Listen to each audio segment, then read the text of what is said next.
Growing up, my life felt like a puzzle with missing pieces. My mother was only 20 when she had me, a young woman navigating single parenthood after my biological father, who had no interest in fatherhood, walked away. She often shared how their brief relationship ended bitterly, and she chose not to pursue child support, wanting a clean break. Thankfully, my grandparents stepped in as her anchor, offering financial and emotional support. Their encouragement helped her finish her education and land a stable job as a web engineer, building a decent life for us. As a child, I watched my mother date a few men, each relationship fleeting until she met Harry, a co-worker, when I was 8. Harry was kind enough, though we never bonded deeply. We coexisted comfortably, sharing a home without much friction. They dated for 3 years before tying the knot, and for a while, life seemed stable. I was about 12 when they married, and I hoped Harry's presence would bring us closer as a family. 4 years later, when my mother announced her pregnancy with twins, the house buzzed with excitement. I was 16, thrilled at the idea of younger siblings, imagining us growing up together. But that joy faded quickly. After the twins were born, my mother's warmth toward me cooled. She became distant, her attention consumed by her new family. I tried to stay positive, helping around the house and keeping out of her way, but her irritation grew. Looking back, I realized I was naive to think her love for me would remain unshaken. I clung to the belief that, after raising me alone through tough years, she'd never push me aside. At 16, just 6 months after the twins' birth, my world crumbled. My mother and Harry called me for a serious talk. They explained they couldn't afford to keep me in the house anymore, citing the costs of raising 2 infants. Their reasoning felt flimsy. Both were web engineers with solid incomes, living comfortably in a nice home. It wasn't about money. It was about priorities. My mother's words cut deep. The twins deserved their resources more than I did. Not that they needed it more, but deserved it. That distinction shattered me. It wasn't just about space or finances. It was a clear message that I was less important. I pleaded to stay, offering to get a part-time job to ease any financial strain. But my mother dismissed the idea, emphasizing that their focus was on the twins. Feeling unwanted, I packed my bags and left for my grandparents' house that day. It wasn't a legal eviction, but it felt like one. They'd nudged me out, knowing I'd leave to preserve my dignity. My grandparents were heartbroken but didn't cut off my mother, wanting to stay connected to the twins. I respected their choice, though it stung to see them maintain ties with her. At 16, I took on part-time work to avoid burdening my elderly grandparents. They were loving but frail, and I wanted to stand on my own. When I saw my mother and Harry during their visits with the twins, they treated me like a stranger, polite but cold, as if my absence had lightened their load. My mother's newfound calm, free of the irritability she'd shown around me, was a quiet confirmation that I'd been the problem in her eyes. College loomed as another hurdle. My grandparents couldn't help much, and my mother and Harry refused to contribute, saying they were saving for the twins' future. I secured a student loan with my uncle co-signing, promising he'd never bear the costs. I worked multiple jobs through college, balancing studies and bills to stay afloat. My mother was absent even at my graduation. Only my grandparents were there, cheering me on. Their pride was a small comfort in the face of her indifference. After college, I threw myself into my career, determined to build a life independent of my past. The early years were tough, scraping by on a modest salary, but I paid my rent, utilities, and loan installments while saving what I could. Slowly, my hard work paid off. By 33, I'd climbed to a senior management position at the company where I started, earning a comfortable living. I was proud of my journey, especially since I'd done it with minimal support.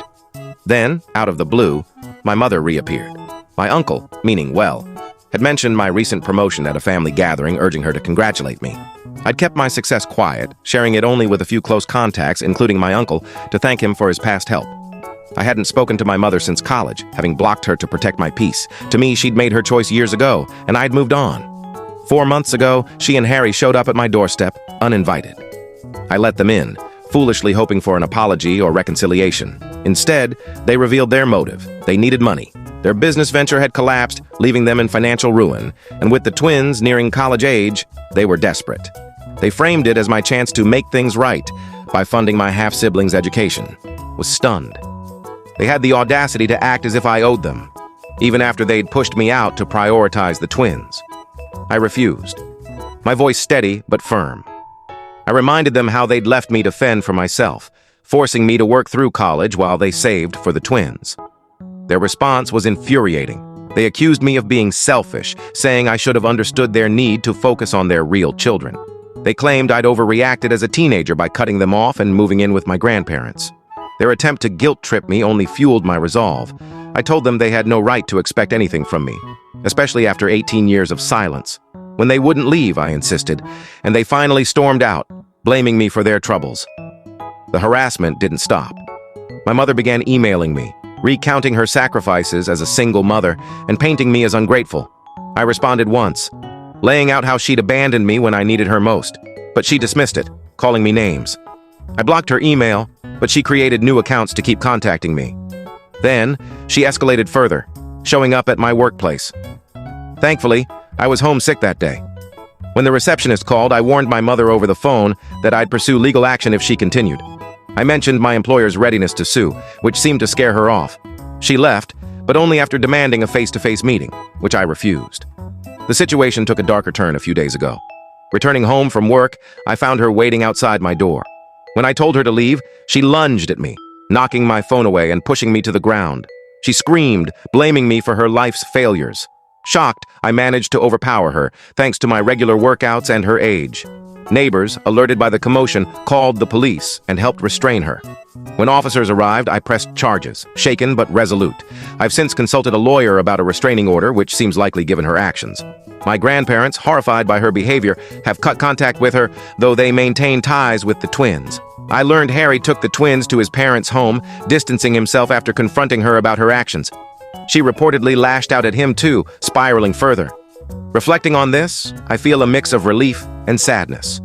I'd held onto a sliver of hope that she might change, but her actions, especially the attack, showed me she's incapable of remorse. I'm grateful for my grandparents' support and my uncle's earlier help, though I gently told him sharing my info was a mistake. He apologized, and we're on good terms. I'm now exploring moving to a larger home, a fresh start to match my hard-earned success. My mother's troubles are her own making, and I won't carry her guilt. I shared this on Reddit to seek unbiased perspectives. AITA for refusing to pay for my half-sibling's college tuition when my estranged mother and stepfather are struggling? I know my stance feels right, but her accusations linger, making me question if I'm too harsh. Update. My mother's emails continued, each one a reminder of her sacrifices raising me. I replied once, reiterating how she'd pushed me out, but she doubled down, calling me ungrateful. I've blocked her new accounts and am done engaging. My grandparents back me, saying her demands are unfair, especially after her attack. They've distanced themselves from her, prioritizing their peace. I'm working with my lawyer to secure the restraining order and exploring new housing options. This chapter needs to close, and I'm ready to move forward, free of her shadow.